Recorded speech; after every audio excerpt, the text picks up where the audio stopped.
오늘부터 이제 미가서를 좀 보시겠는데요. 미가는 이사야 이 선지자와 같은 시대에 예언 활동을 했던 사람입니다. 이사야는 왕족 출신이에요. 귀족 출신이어서 궁중에서 주로 예언 활동을 했던 그런 사람이라고 그러면, 이 미가라고 하는 사람은 모레셋이라고는 예루살렘에서 좀 많이 떨어진 그 시골에 사는 시골 출신이거든요. 그래서 이 미가는 그 가난하고 힘들고 어렵게 사는 사람들을 대변해서 그들을 힘들게 만드는 권력자들에 대한 그런 부패한 것에 대해 예언했던 그런 모습들이 이 미가서에 나오고 있습니다. 이 미가라고 하는 이름은 누가 여호와와 같은가 하는 그런 이름의 뜻인데, 오늘 1절에 나오는 것처럼 이 미가는 BC 750년에서 690년까지 활동했던 사람이고 주로 유다에서 활동을 합니다. 그러나 이제 북쪽 이스라엘에 대한 심판의 말씀도 들어가 있죠. 미가는 이러한 그 시대에 종교의 타락과 그리고 정치적인 권력이 힘없고 가난한 자들을 착취하고 있는 그런 사회 상황에 대해서 하나님의 말씀을 가지고 심판을 예고하고 그 하나님의 말씀을 선포했던 그런 예언자다, 이렇게 보시면 되겠습니다. 1절에 보면 유다의 왕들 요담, 아하스, 히스기야 이 세 왕을 거쳐서 이렇게 이 예언의 활동을 했던 사람인데, 이 요담은 이스라엘 남쪽 유다 나라의 11번째 왕입니다. 아하스는 12번째, 히스기야는 우리가 잘 아는 사람이죠. 13번째 왕. 이 3대 왕에 걸쳐서 모레셋 사람, 시골 예루살렘에서 남서쪽으로 이렇게 떨어져 있는 그런 시골 사람이죠. 이런 그 시골 출신 미가에게 하나님께서 이제 말씀이 임하고 사마리아와 예루살렘에 관한 묵시라 하는 것처럼 주로 유다에서 활동을, 예루살렘에 대한 예언의 활동을 하지만 사마리아에 대한, 북쪽 이스라엘에 대한 예언의 말씀을 선포하기도 했다 하는 것을 볼 수 있겠습니다. 2절에는 이제 그 선포하는 말씀을 이제 하기 전에 하나님께서 이 땅에 심판을 하시기 위해서 내려오시는 그런 모습을, 심판자로서의 모습을 보여주는 내용이죠. 백성들아 너희는 다 들을지어다. 땅과 거기 있는 모든 것들아 자세히 들어라. 주 여호와께서 너희에게 내가 증언하시되 곧 주께서 성전에서 그리하실 것이다. 여호와께서 그의 처소에서, 그의 처소는 하나님이 계시는 곳에서 나오시고 강림하자 내려오신다는 땅으로 높은 곳을 밟으실 것이라. 그래서 하나님께서 이렇게 심판하러 내려오면 모든 산들이 녹고 골짜기가 갈라지고 그 산들이나 골짜기들이 그 불 앞에 밀랍같이 초같이 녹을 수밖에 없는 그런 무서운 하나님의 심판에 대해서 말씀하는데, 이런 심판, 하나님께서 내려오셔서 심판하는 이유가 5절에 다 야곱의 허물로 말미암음이고 이스라엘 족속의 죄로 말미암음, 죄에 대한 심판으로 하나님이 이렇게 내려오신다 하는 내용을 말씀합니다. 그러면서 이제 야곱의 허물, 북쪽 이스라엘의 허물이 뭐냐? 사마리아가 아니냐? 이렇게 나오거든요. 이게 북쪽 이스라엘의 죄가 사마리아가 대표적이라는 거죠. 이 수도가. 이 안에 사는 사람들이 이스라엘의 죄의 대표적으로 아주 타락하고 부패한 그런 모습이 있고, 그 다음에 유다의 산당이 무엇이냐? 여기서 유다의 산당이라고 하는 단어에 주가 1번이 달려져 있는데 그 밑에 보면 죄라고 이렇게 달려있어요. 죄. 그러니까 똑같이 그렇게 볼 수가 있습니다. 유다의 죄는 뭐냐? 예루살렘 아니냐? 예루살렘도 유다의 수도잖아요.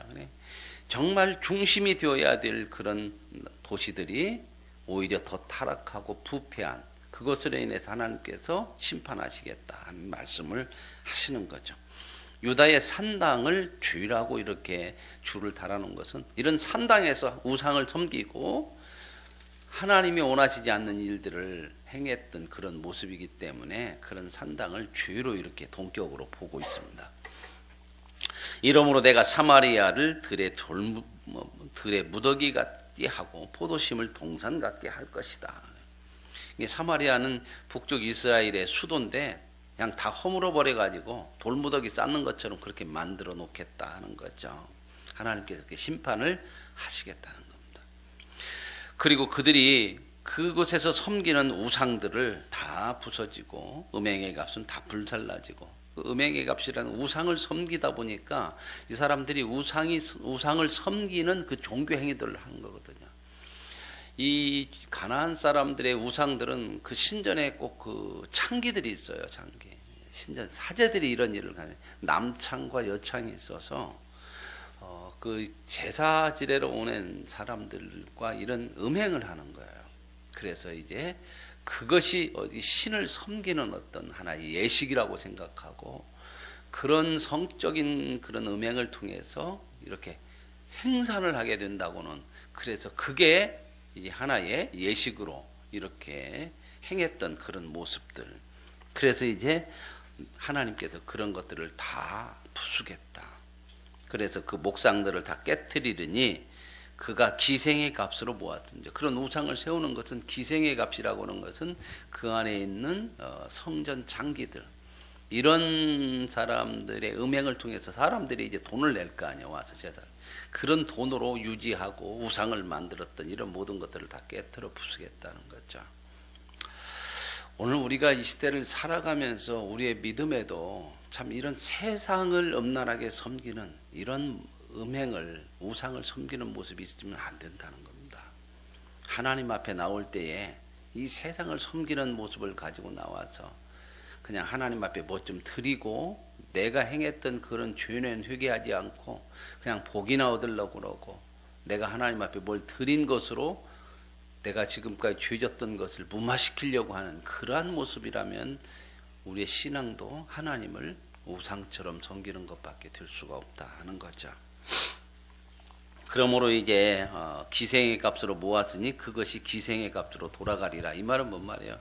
남은 다른 나라 아수르 같이 침범해서 이스라엘 다 멸망시키고 그것을 다 모든 것을 빼앗아서 다시 자기네 신전에서 그런 것을 행하도록 다 도로 빼앗기는 그런 모습을 여기서 심판의 모습으로 보여주고 있습니다. 8절에는 이러므로 내가 애통하며 애곡하고 벌거벗은 몸으로 행하며 들깨같이 애곡하고 타조같이 애통하여, 이런 자기 민족에 하나님의 심판이 주어지자 이런 말을 선포하는 이 미가는 애통하는 거죠.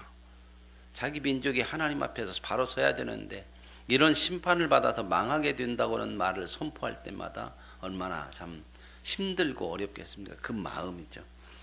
이는 그 상처는 고쳐질 수 없고, 왜 이렇게 더 힘드냐면 얘기해도 안 듣는다는 거죠.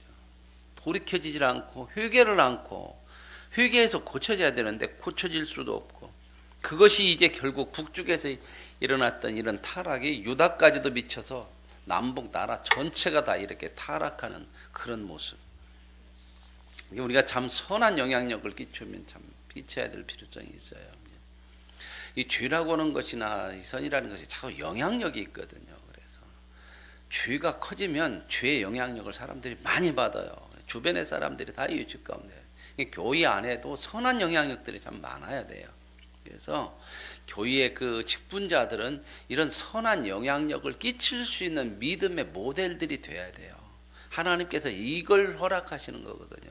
직분을 주시는 이유들이 그런 선한 모델로서 살아가라고 하는 거죠. 그만큼 책임이 있는 거예요. 책임이. 그런 책임을 가지고 하나님 준 직분에 합당하게 감당하며 살아갈 때에 교회 안에 선한 영향력이 끼쳐서 다른 사람들이 그 모습을 보고 선한 그런 믿음의 길을 갈 수 있는 그런 교회가 되어져야 한다는 내용들을 여기서 말씀하고 있는 거죠. 그러면서 이제 10절에 보면 가드에도 알리지 말고 베들레 아브라의 티끌이 굴렀고 사빌좀이나 넘은 버스무 베데셀 마로, 이게 다 뭐냐면 유다 지역에 있는 도시들 이름이거든요.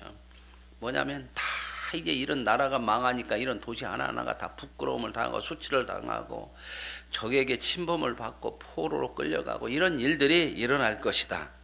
그러면서 이제 13절에 보면 또 나기스 줌이나 너는 줌마의 병거를 배워라. 왜요? 적들이 쳐들어오면 도망가야 된다는 거야. 이런 비참한 일들이 올 것이다. 나게스는 딸 시온의 죄의 근본이니 이는 이스라엘의 허물이 내게서 보였습니다. 이게 남쪽 유다까지도 이런 부패한 모습이 이스라엘의 그 죄의 모습과 똑같이 나타나고 있다. 그러므로 너는 가드 모레셋에 작별하는 예물을 주었지라. 이 뭔 말이에요? 포로로 끌려가니까 이제 작별하는 그런 예물을, 떠날 때는 뭐 증표를 주는 것처럼 그런 모습을 보여주는 거죠. 말에서 주민아 내가 장차 너를 소유할 자로 내게 이르게. 소유할 자로 내게 이른다는 것은 낫수로 이 이방 나라들이 너를 침범해서 네 나라를 빼앗는 그런 사람들을 내가 보낼 것이다. 이스라엘의 영광이 아둘람까지 이를 것이라. 이스라엘의 영광이 아둘람까지 이를 것이라고 하는 표현은 뭐냐면, 아둘람이라고 하는 곳에는 굴이 많았어요. 그죠? 다윗이 사울에게 쫓겨 도망갈 때 아둘람 굴에 숨었던 것들이 여기 기록이 돼 있거든요. 역사서에 보면은. 그런 것처럼 이스라엘의 영광스러운 모습이 사라지고 적들이 쳐들어오니까 다 도망가서 이런 들에 있는 그 광야에 있는 굴 속에 다 숨게 되는 이런 비참한 일들이 일어날 것이다 하는 내용을 말씀하고 있는 거죠. 너는 내 기뻐하는 자식으로 인하여 내 머리털을 깎아 대머리가 되게. 기뻐하는 자식들이 다 포로로 끌려가고 다 전쟁에 죽고 이러니까 그냥 머리를 깎고 통곡하는, 애곡하는 표현으로 이 머리를 깎고 상을 당하면 머리를 깎는 것처럼 대머리같이 너는 이렇게 통곡할 것이라. 하나님께서 이렇게 죄에 대해서 심판하신다고는 거죠. 우리가 죄는 멀리 해야 하는 거죠. 왜 하나님을 가까이 하고 우리가 거룩을 향해서 살아야 되냐면, 이 죄라고 하는 것이 우리 인생을 파멸로 끌고 가기 때문에 그래요. 죄를 향해서 가면 세상 것에 성공해도 망하는 것이고 실패해도 망하는 거예요. 죄를 향하면 우리에게 죄를 통해서 얻는 것이 많아진다 하더라도 그것은 우리에게 성공이 아니고 유익이 아니라 저주가 된단 말이죠. 그것을 인해서 망하게 돼요. 그러니까 우리가 죄를 멀리하고 하나님을 가까이 함으로 거룩한 삶을 사는 것이 진짜 복이고, 그것이야말로 진정한 인생의 삶의 길이요 성공인 줄로 믿습니다. 그리고 2장으로 넘어오면 이제 미가가 특별히 누구를 향해서 이렇게 심판하냐면, 권력자들을 향해서, 부패한 권력자들을 향해서, 힘 있는 자들을 향해서 심판의 말씀을 전하죠. 그들이 침상에서 죄를 꾀하고 악을 꾸미고 날이 밝으면 그 손에 힘이 있으므로, 자기들 손에 힘이 있으니까 그것으로 착취를 한다는 거죠. 밭들을 탐하여 빼앗고 집들을 탐하여 차지하고 힘먹고 어려운 사람들의 토지나 집들을 다 이렇게 빼앗는다는 거죠. 힘으로 이런 일들이. 하나님이 우리에게 허락하신 세상 힘이라고 하는 것, 주신 힘은요, 하나님의 나라와 영광을 위해서 쓰라고 허락하신 청지기의 직분으로 주신 거예요. 우리가 그 힘이 내 것이라고 생각하면 타락을 해요. 하나님이 허락하신 거죠. 그렇죠? 하나님이 허락하셨더니 하나님의 뜻대로. 그래서 청지기는 뭐냐면 누구의 뜻대로? 주인의 뜻대로 하는 거예요. 내가 주인 돼버리면 안 된다는 거죠. 우리 인생에서 삶이 내가 주인 되면 안 돼. 신앙도 그렇고 물질도 그렇고 모든 시간도 그렇고 내가 주인 돼서 살면 그건 타락하는 삶이라는 겁니다. 그런데 이 사람들이 그런 손에 힘이 있으니까 날만 새면 그런 죄악을 저지르는 일들을, 남의 것을 다 빼앗고 힘으로 착취하고 하는 일들, 그래서 강탈하는 그런 일들이 벌어지는 것. 그런데 이런 일을 하나님이 두고 보시지 않는다는 겁니다. 그래서 하나님 뭐라고 그래요? 내가 너들을 꺾겠다는 거예요. 꺾겠다. 너희들이 차지한 모든 것을 나라가 망해서 다른 나라 쳐들어오면 싹 빼앗기게 하겠다는 겁니다. 쌓아놔봤자 헛되게 만들겠다는 거죠. 예수님이 그런 말씀했죠. 너희 보물을 어디다 쌓으래요? 하늘에 쌓으라고 하잖아요. 이 땅에다 쌓으면 다 도둑이 와서 가져가고 탕나고 썩고 부패한 것이라는 거죠. 물질만 부패하는 게 아니에요. 쌓은 것이. 그 부패한 것으로 인해서 내가 부패해진다는 거죠. 6절에 보면은 이렇게 이제 그 권력자들을 향해서 미가가 예언의 말씀을 전했더니 이 사람들이 어떻게 하는가 보세요. 6절에 그들이 말하기를, 그 힘 있는 자들이, 야 예언하지 말어. 그런 소리 하지 마. 너는 예언하는 것이 아니라 우리한테 욕하는 거야. 그러죠. 자기들한테 욕이래. 회개하고 돌아와야 되는데, 우리도 참 이런 마음이 있거든요. 마음이요 강팍해지면요 하나님의 말씀이요 욕처럼 들리고 싫어. 막 거부하고 싶고 막 나중에는 대적을 하거든요. 대적. 저와 여러분이 하나님의 말씀이 언제나 회개의 말씀으로 들려지는 은혜가 있어야 될 줄로 믿습니다. 이게 욕으로 들려버리고 그러면 이건 망한 거예요. 심령이 망한 거란 말이죠. 그래서 못하게 하는 거예요. 예언을 못하게 하는 거죠. 그랬더니 이제 미가가 이렇게 얘기해. 너희 야곱 족속아 어찌 이르기를 여호와의 영이 성급하시다겠느냐. 하나님이 성급해서 지금 못할 말을 나보고 하라고 하냐. 지금 그런 얘기거든요. 그의 행위가 이러하시다 하겠느냐. 하나님의 행위가 잘못됐다고 너희들 말대로 지금 욕하는 것처럼 그렇게 너희들이 그렇게 생각하느냐. 지금 얘기. 나의 말이 정직하게 행하는 자에게는 유익하지 않냐. 정말 정직한 마음으로 들으면 그 말씀이 유익한 말씀인데 너희들이 이렇게 부패하고 타락했으니 하나님의 말씀마저도 거부하고 욕처럼 들린다고 막아버리는 이런 일이 있으면 되겠느냐는 거죠. 이런 일들이 또 오늘날 교회 속에서 참 많이 있어요. 그래서요. 목회자들이 할 말을 못해. 어떤 때는 교회 안에서요 지도자들이 정해 회개하는 그런 얘기 하지 마세요. 목사님 그런 설교 하지 마세요. 그런 교회도 있어요. 그냥 편안한 말만 해주세요. 이건 타락하는 거예요. 타락하는. 근래에 내 백성이 원수같이 일어나서 전쟁을 피하여 평안히 지나가는 자들의 의복에서 겉옷을 벗기며. 이게 참 타락한 이 이스라엘의 모습이죠. 백성의 부녀들은 그들의 즐거운 집에서 쫓아내고 그의 어린 자녀에게서 나의 영원한 영광을 빼앗는도다. 이것은 너희가 쉴 곳이 아니니 일어나 떠날지어다. 이게 뭐예요? 이런 부패하고 타락해서 하는 것은 절대 쉼을 안 줘요. 더러움이 있는 것이죠. 11절 사람이 만일 허망하게 행하며 거짓말로 이르기를 내가 포도주와 독주에 대하여 내게 예언하리라 할 것 같으면 그 사람이 이 백성의 선지자가 되리라. 이건 비꼬는 말이거든요. 어떤 사람이 하도 옳은 말을 안 들으니까 평안하다 허망한 말이나 하고 거짓말로 너희들한테 살살 꼬이는 말이나 하고 이러면 그 사람이 진짜 선지자네. 지금 이 시대가 그럴 것 같다. 그 얘기를 지금 하는 거죠. 정말 하나님의 말씀이 말씀으로 들려지고 말씀이 들려지면 언제나 우리의 죄들 보게 되고 그 속에서 회개하게 되고 회개하면 죽는 게 아니에요. 더 점점점 하나님 앞에 거룩해지는 복과 은혜의 자리로 나아가게 되는 줄로 믿습니다. 우리를 막 죄인이 아닌데 죄인으로 막 눌러 잡으려고 하는 것이 아니라 하나님 앞에 거룩을 향해 나가는 백성이기 때문에 그 거룩을 막는 죄를 늘 털어내고 내 죄를 보면서 회개할 때만 하나님의 거룩한 백성으로서 서갈 수 있다는 거죠. 그래야 우리에게 주어지는 모든 삶이 시간이든 돈이든 물질이든 유익하고 복이 되는 거지. 이게 없으면 다 타락하게 되고 그것이 오히려 우리 인생을 망치는 것이 된다는 겁니다.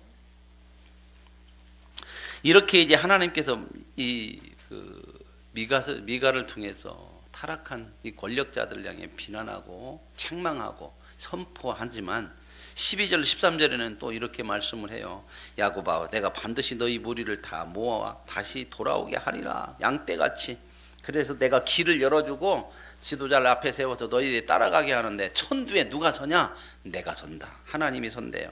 13절 끝에 보면 그들의 왕이 앞서가며 여호와께서는 왕들 앞에 선두로 서서. 이거 뭔 얘기예요? 너희들이 이렇게 죄로 인하여서 하나님의 심판으로 망하지만 그러나 하나님은 어떻게 해요? 다시 너희들을 모아가지고 돌아오게 해서 내가 앞서서 너희들을 이끌어갈 것이라는 거죠. 언제나 하나님 우리의 선두에 서서 가십니다. 양과 목자를 성경에는 많이 얘기하거든요. 거기에서 꼭 우리가 기억해야 될 게 뭐냐면 양은 앞지르지 말으라는 거예요. 양은 앞질러서 갈 만큼 눈이 밝고 생각이 밝은 그런 존재가 아니에요. 양은요 2m 앞을 못 본대요. 그러니까 눈앞에 것만 보고 가는데요. 목자가 없으면요 2m 앞을 못 보니까 2m 넘어서 무엇이 있든지 몰라.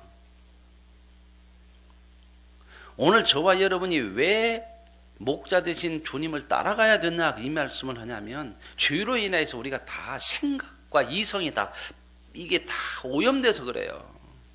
마음 양심도 다 오염되어 있잖아요.